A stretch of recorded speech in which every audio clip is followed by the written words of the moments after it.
Hi everyone, I'm Francis. You're welcome to the Trilinear Math.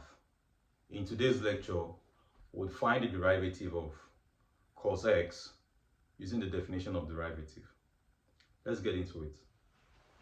The problem we have on the board says, given f of x, use the definition of derivative to find f prime. Right?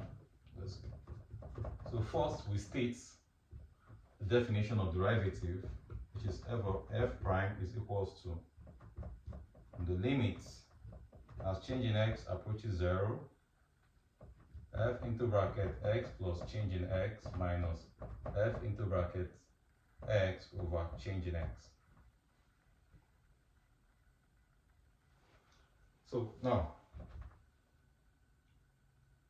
f of x, f into bracket x plus change in x is cos x plus change in x. Bring down the minus. F of x is a given function. Write that over change in x. Now take a look at this. Cos x plus change in x. You also recognize that identity. That's the double angle cos identity. So we use that formula here. And the double angle formula cos identity says whenever I have cos x plus change in x, it's expressed as cos x cos change in x minus sine x sine change in x. And then we'll bring down, write the minus cos x we have there over all over change in x.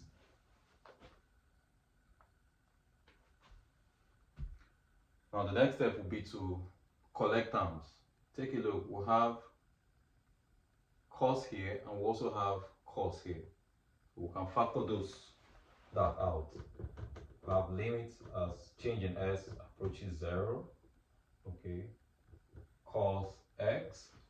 I factor that out.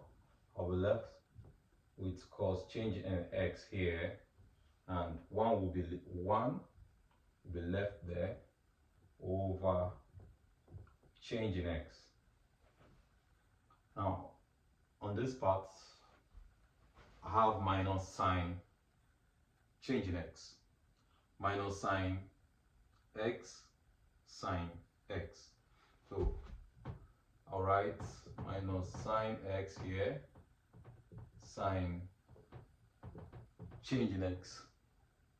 Now I'll also split what I have at the denominator or what I have downstairs to be change in x. Okay, all in brackets here. Okay. Now record a limit of a product or limit of a sum, and I consider all of this as a sum, is also equals to the sum of applying this limit to this one, also applying this limit to this is also equal to the sum of the limits. That's what that means. Now, and when I apply limit as change in x goes to 0 to just cos x, so cos x alone, I'll still have cos x. Okay, when I apply the limit as change in x approaches 0 to this function, all of this here, you recognize that this is an identity. This is an identity that we know. We've proved it here also in this channel, and it's in the limit that it equals to 1. So bring down minus. No, all of this is equals to 0, not 1. It's equals to 0. Okay, we'll bring down our minus. Now sine. Apply limit as change in x goes to 0 to sine. I'll take out this to sine. Okay, that will be, I'm taking limits of sine x with respect to change in x. sine x will remain. It will just be sine x. Now take limit of this quantity here, sine x over change in x. As change in x approaches 0.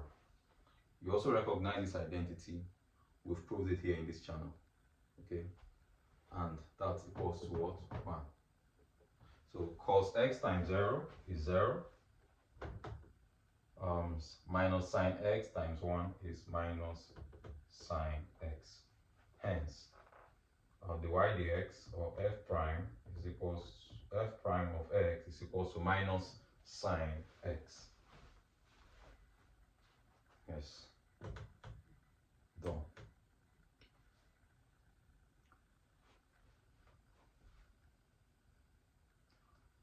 All right, thank you all for watching. I'll see you all in the next one.